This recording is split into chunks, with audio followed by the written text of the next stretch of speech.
ka nakakasawa na panoorin. Still sorry pag nakita ka sa TikTok, TikTok, waiting lang sa'yo sa TikTok, TikTok, laging nakaabang sa TikTok, TikTok, ikaw ang idol sa TikTok, TikTok. Alam mo ba na parang ang sweet mo? Di na pagod magabang ako sa tweet mo. Baka may update ka na kasi sa bagong feed mo. Kasi di na magsasawa, di magkukwento.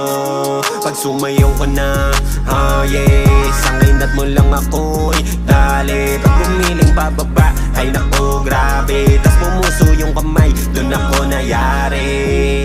Nahanap palagi kung meron ng bagong pick na matitingnan. Yung boses mo kailan ko kaya ito mapakikinggan. Tanong ko palagi may chance kaya na ikaw ay matitikman. Kahit mabilisan o